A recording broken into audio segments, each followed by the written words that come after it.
Welcome to NTD News Today. I'm Chris Beers. Here are today's top stories.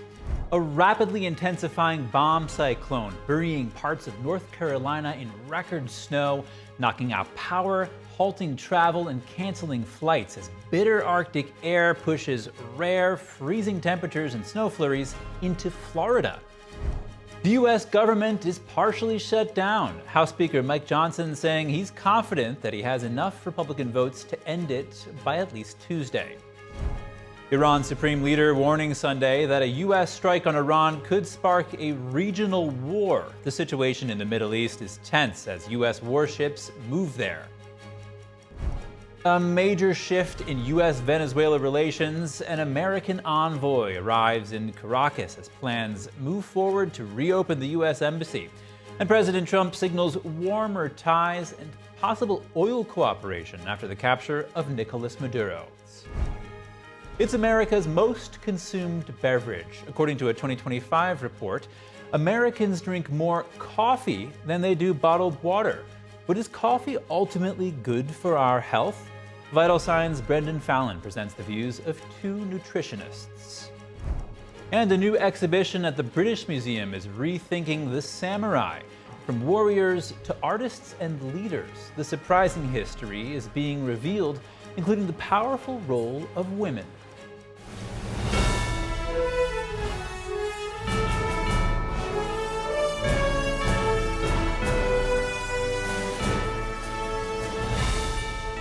This is NTD News Today, live from our global headquarters in New York City.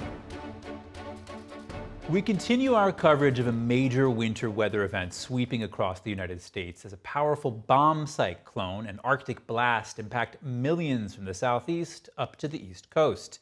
Recent updates show that the storm has intensified into one of the most significant winter systems in years, with widespread effects and serious human and infrastructure impacts. Meteorologists report that a rapidly intensifying nor'easter off the Carolinas has strengthened into a bomb cyclone, bringing historic snowfall of up to 17 inches in parts of North Carolina, along with hurricane-force winds and blizzard-like conditions. Major highways, including Interstate 85 near Charlotte, have been shut down after vehicle pileups, while downed trees and power lines have left tens of thousands without electricity. As the storm moves offshore, forecasters warn that bitter Arctic air will sweep across the southeast, pushing freezing temperatures as far south as Florida, where rare snow flurries have been reported. The National Weather Service has issued winter storm and extreme cold warnings across multiple states as emergency crews remain on standby and residents urged to stay indoors and avoid travel. More than 1,100 U.S. flights have been canceled on Sunday, according to FlightAware. Nearly 2,500 flights were canceled on Saturday during the peak of the storm. What are we doing? North Carolina being slammed with a monster winter storm. This one's going to be a big one. I think this is one that we haven't seen since the 1980s. Greenville's mayor says the eastern part of the state could see up to 14 inches of snow. This system already causing treacherous conditions on the roads. This train colliding with a semi in Gastonia, about 20 miles west of Charlotte. Fortunately, no one was hurt. I hope everybody stays safe. More than 27 million people across the Southeast, Mid-Atlantic, and Appalachians are under winter storm warnings. And at least 4 states have declared a state of emergency. This is crazy. As this storm strengthens into what's known as a bomb cyclone, it's expected to move north and unleash hurricane-force wind gusts, heavy snow, and dangerous coastal flooding. This comes as much of the country is facing brutally cold temperatures. Check out deserted Myrtle Beach, South Carolina, courtesy of EarthCam. It's so cold there, the city canceled its annual polar plunge event. Even Orlando could see temperatures below freezing. With temps that low, officials at SeaWorld say some of the rides can't operate because the wheels aren't built for this kind of cold. It actually gets a little tighter when it's cold. It has more friction and slows the vehicle down. All of this coming as millions are still recovering from last weekend's catastrophic and deadly winter storm. House Speaker Mike Johnson saying on Sunday that he believes he has the Republican votes to end a partial government shutdown by at least Tuesday. Here's the story. Well, let's say I'm confident that we'll do it at least by Tuesday. We have a logistical challenge of getting everyone in town. The Senate approved an over $1 trillion spending package on Friday to fund the Pentagon and many other agencies until September. However, that agreement isn't official until a vote from the House, which won't happen until Monday. President Trump said Saturday that he hopes enough people will use their heads to end the partial government shutdown. He said he lost 1.5 points of GDP because of the last shutdown. Trump also accused Democrats of not wanting the shutdown to end, saying it makes them look very bad and it's not a good thing for our country. A partial U.S. government shutdown began on Saturday after Congress failed to approve a deal to keep a wide range of operations funded ahead of a midnight deadline. The Senate on Friday did pass a spending package by a bipartisan vote of 71 to 29. The bill, as amended, has passed. But the House of Representatives is out of town and not expected to take up the measure until Monday. Democrats want to end roving patrols, require agents to wear body cameras, prohibit them from wearing face masks, among other things. And Republicans say they are open to some of their ideas. Sir, do you think it's good having lots of cameras on these kinds of incidents between law enforcement and the people? I think it would help law enforcement, but I'd have to talk to them. I'm going to be talking to them tomorrow. Actually, I think it would help law enforcement. You know, that works both ways. But I think overall, I think it's 80% in favor of law enforcement. With congressional approval of the deal, DHS funding would be extended for 2 weeks, giving negotiators time to reach an agreement on immigration tactics. Here's Republican Senator Lindsey Graham. Reform ICE, count me in. But if you don't get to the root cause of the problem, then you're really not serious about solving it. On Saturday in Minnesota, a federal judge denied the state's emergency request to block the federal government's immigration enforcement actions as a lawsuit proceeds. The suit was brought by State Attorney General Keith Ellison, as well as the mayors of Minneapolis and St. Paul. In it, they argued that the DHS is violating the Constitution's 10th Amendment, which limits the federal government's authority from forcing states to pass laws or to supervise a federal regulatory program. The federal government argues that Minnesota's laws that shield illegal immigrants from deportation violate federal law. U.S. Attorney General Pam Bondi praised the decision on social media, calling it another huge legal win for the Justice Department. Well, speaking to Chris, speaking to Tom, a lot of people, we have it in good shape. And, you know, Minnesota crime is way down because of what we've done. We've taken out thousands of criminals. What we want in Minnesota, we want them to open their jails and give us their criminals, and we're gone. That's all we want, and they're going to have to do it. Iran's Supreme Leader Ayatollah Khamenei saying on Sunday a U.S. attack on Iran would spark a regional conflict. That's according to Iranian state media. Also, a U.S. Navy destroyer docked at the Israeli port of Eilat was seen on Sunday maneuvering into the Red Sea. The U.S. Navy currently has 6 destroyers, 1 aircraft carrier, and 3 combat ships in the region as tensions between Washington and Iran remain high. Despite talks, joining me now to discuss is geopolitical analyst Brandon Weichert, author of The Shadow War, Iran's Quest for Supremacy. Brandon, welcome back to the show. What do you make of the Ayatollah's remarks about a potential regional war? Well, I think it's very clear, despite whatever maneuvering you're seeing right now from the Americans and Israelis, it's very obvious that the United States and the Israelis are primed to attack the Islamic Republic of Iran. What you've seen over the last 36 to 72 hours, these explosions in Iran, for instance, I think it was seven different cities. There were strategic explosions. I believe that was Israeli shaping operations. They were preparing the battle space. It sounds like they might have targeted an IRGC naval commander. I don't know if they got him. Some say they did. But that man's role would have been to lead a naval flotilla to blockade the Strait of Hormuz if the Americans came in hot and attacked Iran, which I believe they are. The key thing here right now that I think is giving Trump some cold feet is the fact that the Saudis are saying they are not going to assist in shooting down any possible missiles that are fired by Iran at American bases or at Israel. of course, Iran has a massive missile facility, and also the Iranian anti-ship ballistic missile. These systems are serious threats to the U.S. carrier. The carrier is hiding right now, I was told, behind Oman with its destroyers. So what's going on now is we are now being threatened. And by the way, that anti-ship ballistic missile capability of Iran it's being assisted by Chinese satellite intelligence. They're tracking our carrier in real time. So you think this attack against Iran is imminent. What could that look like? Give us the range of options.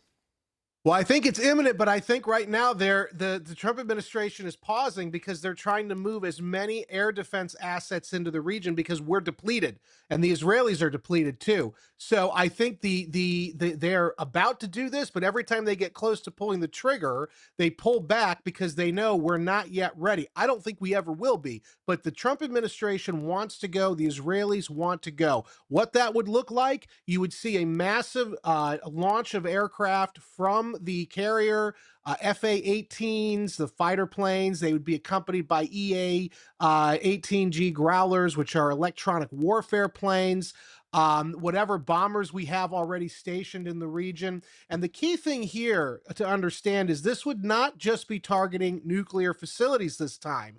This would be a comprehensive strike package. We would be targeting not only military facilities like naval facilities to try to prevent that Iranian Navy from blocking the Strait of Hormuz, but we would be targeting regime targets. This would be a regime change mission by another name. And the Iranian regime knows that. And that's why I think they would risk blockading the Strait of Hormuz or even trying to sink or destroy or damage one of our carriers. They don't care at that point what the retaliation would be because they know we're going for broke against them. Brandon, can you compare this to what we saw unfold in Venezuela, where the U.S. military assisted law enforcement in the arrest of Nicolás Maduro? Then the vice president, Delcy Rodriguez, became the interim president, and she seems to be cooperating with Trump. Trump saying they're doing a very good job. But the Iranian regime is a religious fundamentalist group. They're not, drug lords. Right. Yeah. Right.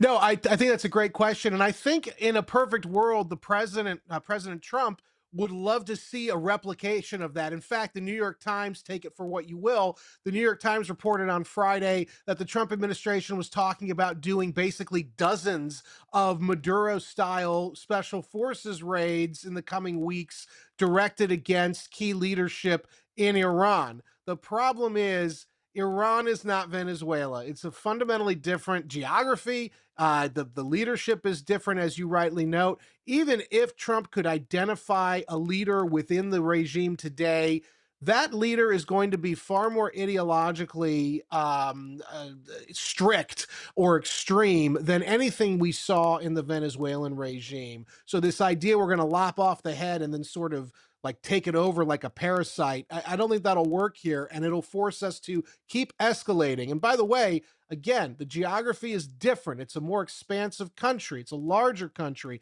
and you have to deal with all of these spread out targets. If you really want to neutralize the regime, which it sounds like Trump wants to do, this is going to be a long-term strike, and it might end up with American pilots being shot down because the Iranian air defenses are better than what Venezuela had.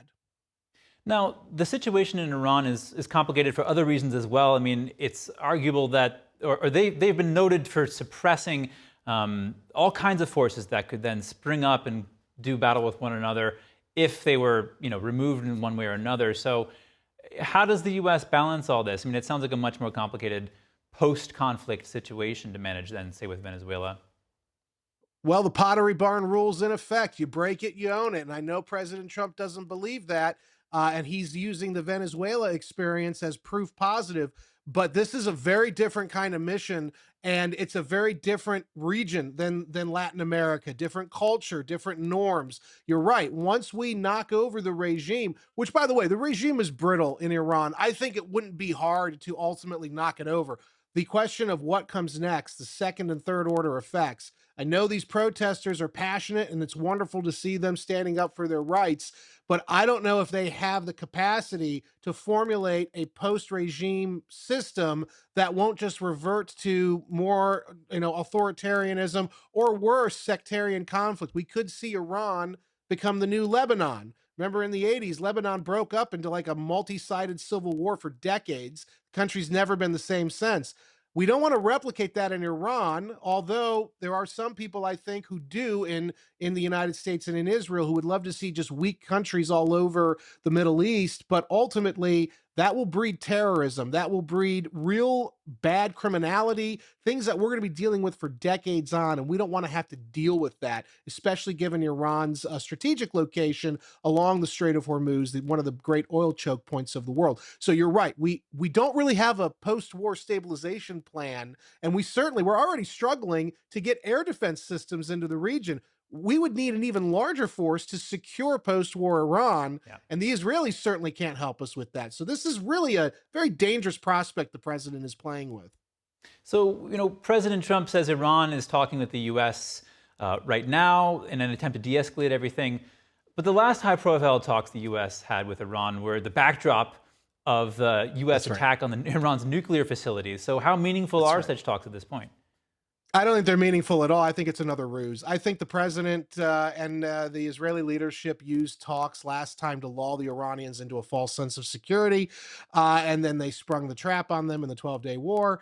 I think something similar is here. Trump is clearly buying time because he is worried, understandably, that the carrier is not sufficient enough and that the anti-ship ballistic missile capability augmented by China in Iran is very serious, and there's not enough air defenses in the region to protect U.S. bases, personnel, and the Israelis. If Iran goes full bore in a missile barrage against Israel, Tel Aviv and Haifa will be flattened. There will be an economic downturn. It will be a nightmare for our friends in Israel. And all of this just seems pretty unnecessary right now because the Iranian regime at home is very weak. It is brittle. The people will eventually be able to overcome. They don't need us bombing them into democracy. It never works out. And just in closing here, Brendan, this is a rapidly evolving situation. What should we be watching for in the coming hours and days? Well, what we should be watching for is what the carrier is doing. And right now, like I said, the carrier is ducked behind Oman, which probably means there's real concern about their safety. So once you see the greater levels of air defense assets moved in, at that point, the president will probably reassess. But remember, the president did want to go in on January 15th, and he was ready to pull the trigger, and he was pulled back by our military and the Israelis, as well as the Arab states. So perhaps he's ready to go now. I think he's ready to go, but there's something holding him back. And the only thing that I can think of is you've got our military guys and you've got the Israelis saying, well, maybe not this second. And you've got the Arabs saying, we're not going to help. But if something changes with those groups where they say, okay, we're good, or if the American military feels like they're secure, we will go in. I have no doubt. If you look at how we're lined up in the region, this is a strike package waiting. That's what's going on here. All right, geopolitical analyst Brandon Weichert, thank you so much. It's always good to see you. Thank you. Next, a major shift in US-Venezuela relationships. U.S. envoy Laura Dogu has arrived in Caracas as Washington moves to reopen its embassy for the first time in nearly 7 years. It signals a major step for the U.S. as it works to restore diplomatic ties after a long freeze. The visit follows a series of high-level contacts between the two countries. President Trump spoke about warming relations with Venezuela after the capture of longtime regime leader Nicolás Maduro. Here's what he said aboard Air Force One yesterday. We're getting along very well with the leadership of Venezuela. They're doing a really good job. We're going to be selling a lot of oil, and we'll take some, and they'll take a lot. And they're going to do very well. They're going to make more money than they've ever made. And it's going to be beneficial to us. We're going to really, I think Venezuela is really going to turn around. Venezuela's foreign minister welcomed Dogu's arrival. He called it part of a working agenda between the two countries aimed at rebuilding ties and resolving differences through diplomatic dialogue. The U.S. and Venezuela cut diplomatic relations back in 2019 after Maduro ordered a break and both countries closed their embassies. That's after President Donald Trump backed an opposition leader who declared himself Venezuela's interim president. Dogu's visit comes after a U.S. State Department team traveled to Venezuela earlier this month. It's the first such trip since Maduro was captured. Secretary of State Marco Rubio confirmed during a Senate hearing last week that Dogu would ultimately operate out of Venezuela. He added that Washington plans to establish a diplomatic presence in the country very quickly. Meanwhile, President Trump was asked about Venezuela's opposition leader Maria Machado and whether she should return to the country. Here's his response. I think she's a very fine person. But I think I have to say at the same time, the current leadership is doing a very good job. Since Maduro's capture last month, the Trump administration has moved quickly to establish more presence in the country. Venezuela's acting president, Delcy Rodriguez, has already taken steps favorable to Washington. She changed some laws to make it easier for foreign companies to operate in the country's oil sector. Rodriguez has announced a sweeping amnesty law that could lead to the release of hundreds of prisoners detained for political reasons. The measure excludes those convicted of homicide, drug trafficking, or rights abuses. Here's more. Venezuela announced a proposed amnesty law for hundreds of prisoners in the country on Friday. Interim President Delcy Rodriguez said the infamous Alicoide detention center in Caracas will be converted into a center for sports and social services. She said the law will cover cases from 1999 until present day, with the goal being to heal wounds left by political confrontation and violence. But, she said, it will exclude those who may have participated in killings, serious abuses of human rights, and drug trafficking. It could also affect former prisoners who have already been conditionally released. Venezuela's opposition leader and Nobel Peace Prize winner, Maria Corina Machado, praised the proposal. Obviously, this is not something the regime wanted to do voluntarily, but it is the result of real pressure from the United States government. Hopefully, it is so they say. Hopefully, the more than 700 prisoners who are still in torture centers in Venezuela can be with their families very soon. Rights advocates have long demanded that charges and convictions against political prisoners be dropped. Many of them are often subject to charges like terrorism and treason, which their families say are unjust and arbitrary.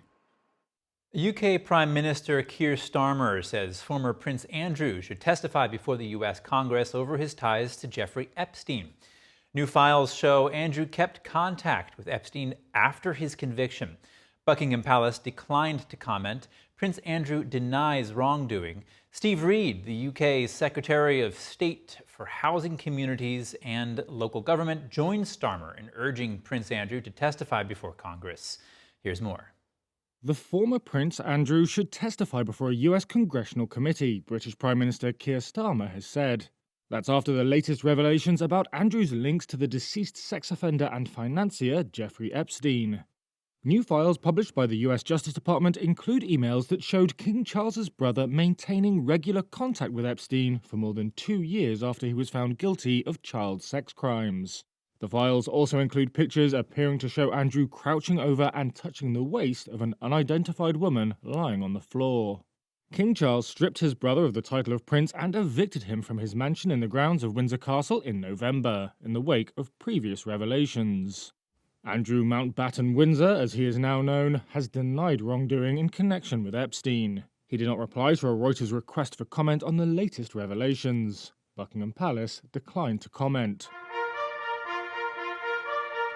Speaking to reporters on the plane to Japan following his 4-day visit to China, Starmer said Andrew should explain everything he knows to US lawmakers to help Epstein's victims. Anybody who has got information should be prepared to share that information, he said, in whatever form they are asked to do that. The files show Andrew maintained regular contact with Epstein after his conviction, including discussing potential business deals and social meetings. In several emails, Epstein and Andrew discuss women that the financier proposes to put in touch with the prince. In one email, Epstein offered to bring 3 women to Buckingham Palace. Coming up, President Trump saying he's not concerned about instability at the top of Beijing's power structure following the ouster of Chinese leader Xi Jinping's second in command.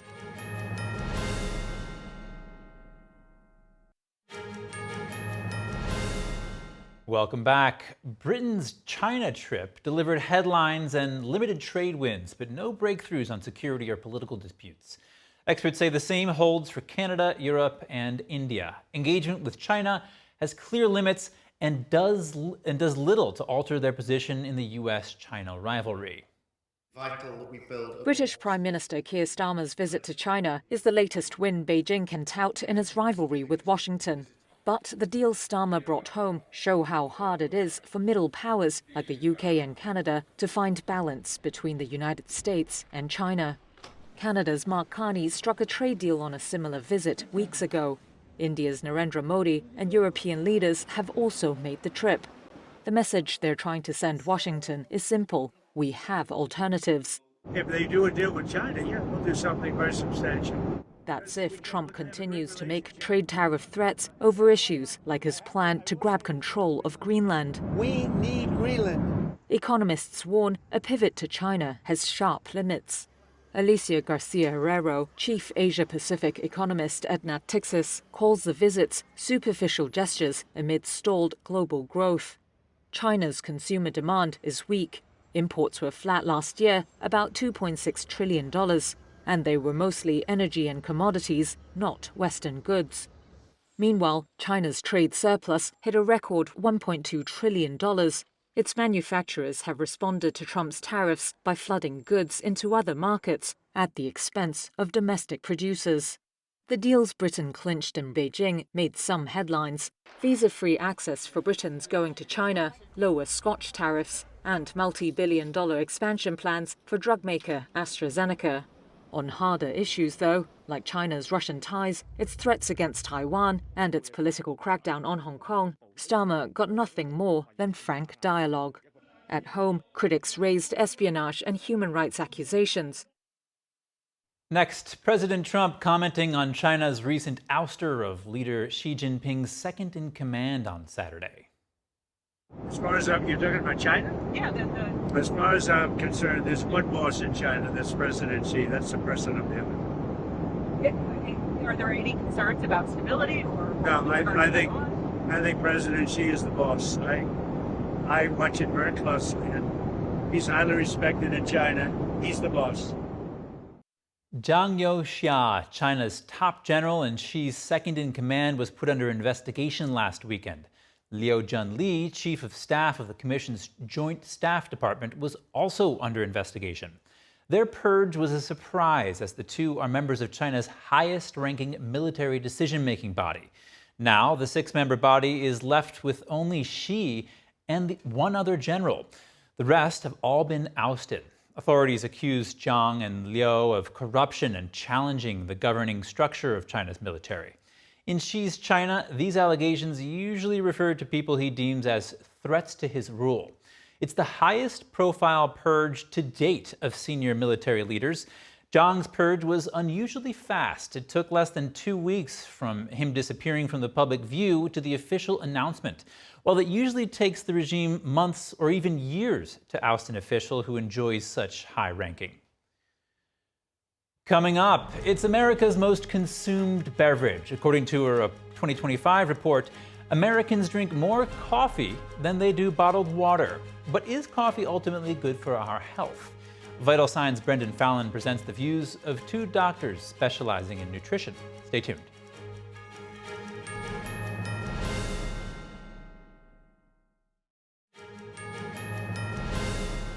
Welcome back to NTD. U.S. officials are set for the next trilateral talks with Russia and Ukraine. Ukrainian President Volodymyr Zelensky says a meeting is scheduled for Wednesday and Thursday.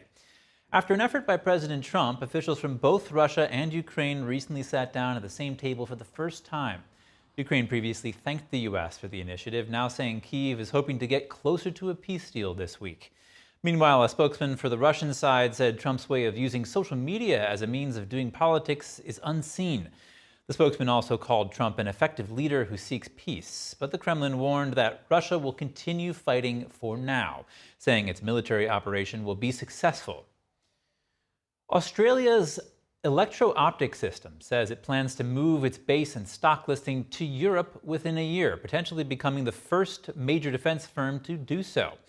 The maker of a high-energy laser defense system says Ukraine has requested the technology, but funding remains uncertain. European partners want further testing before committing. Here's more. The Australian-based company making these laser weapons may soon call Europe home, in a strategic pivot that could boost Europe's defense buildup and offer a cost-effective countermeasure for Ukraine.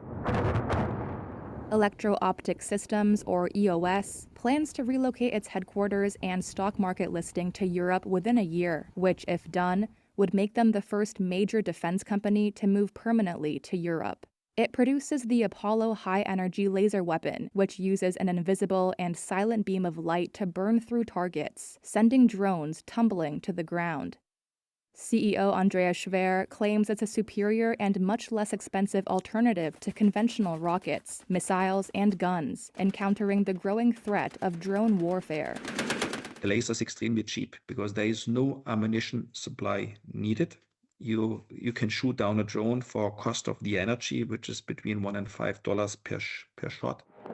EOS's product could get a real-world test in Ukraine. Schwer says it has received requests for the Apollo weapon from the Ukrainian government, but has yet to find a country willing to foot the bill, despite offering discounted prices. He adds that most of their Western European partners want to test and verify the system themselves before funding it for Ukraine, though they are not yet deployed at scale. And Europe's high-energy laser programs remain largely in prototype or research and development. Schwer says EOS production and engineering facilities are already being set up in Germany, and that they are in talks with 10 European governments about future orders. For today's health segment, we have Vital Signs' Brendon Fallon with insights from two doctors into whether coffee is ultimately good for our health. Take a look. Hello and welcome to Vital Signs. I'm Brendon Fallon. I have something for the coffee enthusiasts and non-enthusiasts today. I'm going to offer a balanced view, the views of a doctor who is pro-coffee and one not so pro-coffee. And in the end, I'll reveal my own stance on coffee. Though I'm a coffee lover, you might be surprised by how much coffee I'm drinking at the moment. First off, I spoke to Dr. Douglas Spiel, who's a radiologist and a pain management specialist, and an athlete, and someone who is doing everything he can at 61 to live as long as possible. And this man is in incredible shape. He has amazing muscle tone. And I asked him, what are you doing, Dr. Spiel, to extend your lifespan, to keep yourself in as healthy a condition as possible? And surprisingly, caffeine was one of the things he mentioned. This is what he had to say about it. 3 to 5 cups a day is probably helpful. People who have schizophrenia, bipolar disease, serious depression disorder, they generally live 15 years less than people without those psychiatric manifestations. And if you drink 3 to 5 cups of coffee a day, they're only giving away 10 years. Wow, that's a good endorsement of coffee. Coffee is a potent AMPK activator. But if you're going to take it in the morning, wait 60 to 90 minutes after you've waken up so your cortisol level will drop. Now, to go a little bit deeper into the science that Dr. Spiel mentions there, he talks about this protein, AMPK, which is a very important protein in the body. It works kind of like a fuel gauge, and when the ATP, the energy currency of our cells, when that drops too low, the stored energy drops too low, and the used energy rises, that's when AMPK activates, and it switches the body from growth mode to maintenance mode. And with that, you get all these wonderful processes kicking in. It's like the insulin sensitivity of the cells becomes higher, glucose is more easily able to get into the cells, which is great on the diabetes prevention front. And also autophagy starts, which is where the cells are breaking down, discarding, even recycling cellular matter. This is fantastic for lifespan, for extending lifespan, and for health in general. This is what happens when people do intermittent fasting.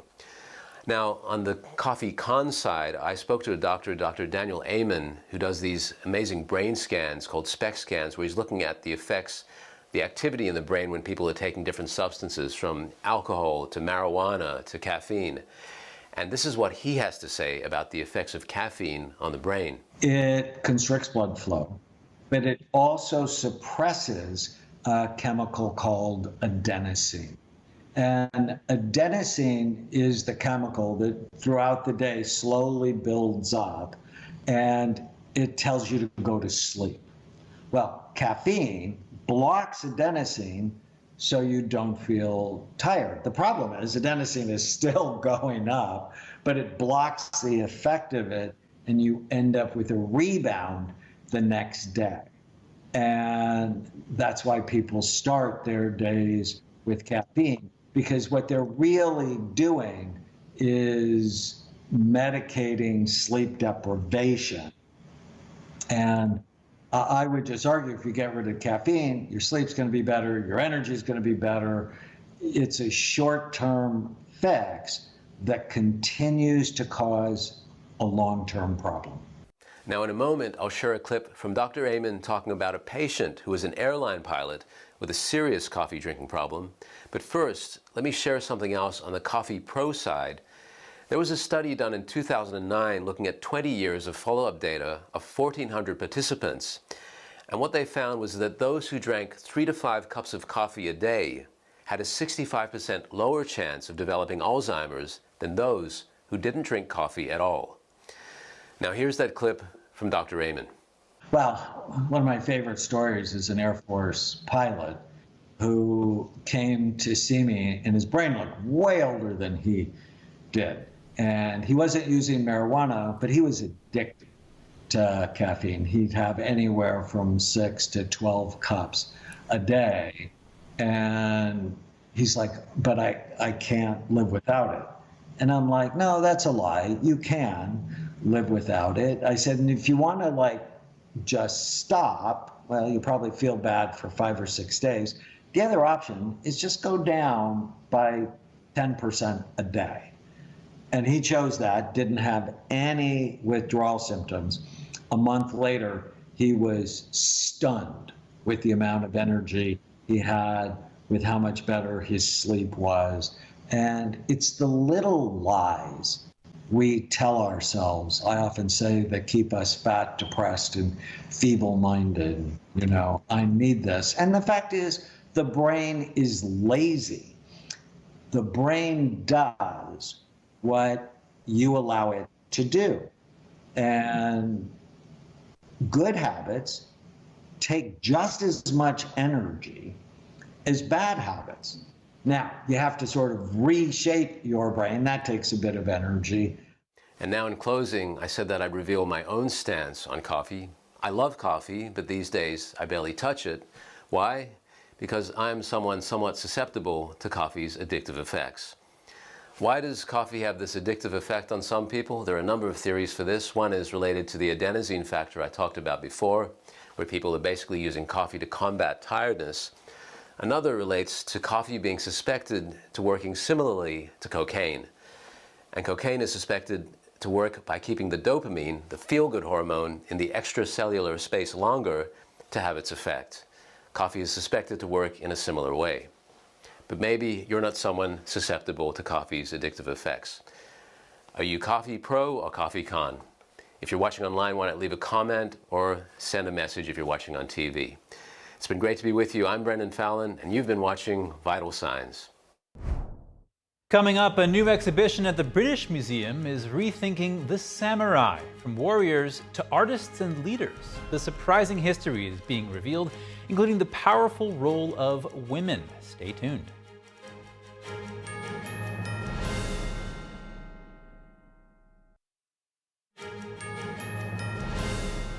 Welcome back. An exhibition exploring the history and development of the samurai opens at the British Museum on February 3rd. The show traces the rise, influence, and legacy of Japan's legendary warriors, including the role of women, who made up nearly half of the samurai. It's a surprising look that challenges much of what we think we know about them. Here's more. The British Museum is taking visitors inside 1,000 years of samurai history, detailing how they lived, governed, and evolved. The exhibition, titled Samurai, brings together more than 280 objects spanning centuries. They range from traditional armor to unexpected modern interpretations, including a Louis Vuitton outfit inspired by Japanese armor. The goal is to challenge the familiar image of the samurai as little more than sword-wielding warriors. The image of the samurai has changed across time. At the beginning of the rise of the samurai, they're depicted as courtiers and not in armor, and it's a very different type of image of the samurai than what we might expect. And it's really during the 20th century that we have this development of the samurai image as this sword-wielding warrior, which is put forward by many films, TV, video games, and we explore that in this section as well. The exhibition also shines a light on the often overlooked role of women in samurai society, when samurai were as much a social class as a fighting force. Well, during the Tokugawa period, so from the early 1600s to 1868, samurai become a status group or a social class, and 50% are women. Women had their own quarters, and so during fires, women would have to lead the protection of their own quarters. And we have an incredible ceremonial firefighting jacket, which is embroidered in this extensive wave pattern, reflecting the use of water in their activity. And so we can see that women really took control of their lives. The exhibition also explores the samurai as administrators, artists, and cultural leaders, balancing military responsibility with education and civic life. Well, we all love a hero, and I think there's something so intriguing about the samurai. Not only are they incredible warriors on the battlefield, but they also have produced some incredible cultural objects and impact. And I think there's a fascination between that juxtaposition. We expect warriors maybe to just be strong and being on the battlefield, but in fact samurai had this incredible side to them, which was cultural literacy, and that's maybe something that we don't expect. The Samurai exhibition opens to the public February 3rd and runs through May 4th. Don't miss it. A long-term study of polar bears in Norway's Svalbard finds adult bears are healthier and carrying more fat than in past decades. Researchers say rebounding prey populations and dietary shifts may be helping them. Here's more. The new study has found polar bears around Norway's Svalbard archipelago have become fatter on average. Norway's Norwegian Polar Institute analysed body measurements from 770 adult polar bears on Svalbard over 27 years. They compared their fat reserves and condition with regional ice-free days. Ice-free days increased by roughly 4 days a year over the 27-year period. Yet the mean body condition of the adult bears improved after 2000, indicating rising fat reserves despite declining sea ice. Senior researcher Jon Aj says that could be because prey previously overexploited by humans has rebounded. And you also have a big increase in the number of walruses in Svalbard. And they don't kill walruses usually, but walruses also die from time to time. And walruses are big animals, so it's a lot of meat on a walrus or fat for the bears. Aj says the news is positive, with studies showing the importance of being fat. If females are below a certain threshold in body weight, they won't be able to reproduce. While the American colonies were still ruled under the British Crown, founding father Benjamin Franklin spent nearly 16 years living in London. Today, his former home there is helping to mark 250 years since American independence. NTD's Andrew Thomas has the details on the only surviving Franklin residence in the world. This building on London's Craven Street used to be home to one of American history's most iconic figures. Benjamin Franklin lived here between 1757 and 1775 and became an important figure in Britain's political, scientific, and social life. Head of education at the Benjamin Franklin House, Henry Wilkinson, explains. Benjamin Franklin arrives in London as a celebrity. He's well known among scientific circles, which means he has a way into lots of dinner parties, social clubs, societies. He makes friends with a lot of very influential figures in the 18th century during this time, not just in London, but around the UK as well. Built as a lodging house, the home still features original fireplaces, staircases, and floorboards. Replicas of Franklin's bifocal glasses are also on display. By the early 1770s, relations between Britain and the American colonies had grown tense. Franklin's status in London began to deteriorate. Franklin is chased out of London in 1775. He's accused of being a spy. And by the time he gets back to America, Lexington and Concord happen pretty much a week later, and the Revolutionary War begins. Franklin didn't fight in the war, but still retained significant influence on how it was fought. He would help to draft the Declaration of Independence and secure French support for the revolution. Later, he would become a signatory to the United States Constitution. He's too old to be on the front line of the American Revolution. He's more of an advisor. He gives the go-ahead, seal of approval. If Franklin is in the room, then what you're discussing is worth listening to, essentially. And if he gets up and leaves, you need to rethink what you're talking about. The house opened to the public in 2006 after extensive restoration. While it contains interesting artifacts, Deputy Director Michael Hall says the focus is on the home. We're a non-collecting museum, so we don't have a big collection, and we have a few small objects, but the house itself is the main object that we use to interpret Franklin's time here. Because we don't know what the furniture was that was here, we only have a few references to small pieces. Upstairs, past the original staircase, a decorative glass instrument is on display. As the bowls spin, the player touches the glass with dampened fingers to produce different notes. The glass harmonica is invented by Franklin while he lives in the house, and it's something that he's really proud of. He enjoys showing it off to people, and it's partly because it is both a musical instrument, but sort of an Enlightenment musical instrument, so it's based on scientific theories. As the United States celebrates 250 years since independence, Franklin's house is preparing a new digital app and digital exhibition, due to be unveiled in February. Andrew Thomas, NTD News. That's all for today's news. Thank you for tuning in. Stay with us for NTD Evening News at 6 p.m. Eastern, 3 Pacific.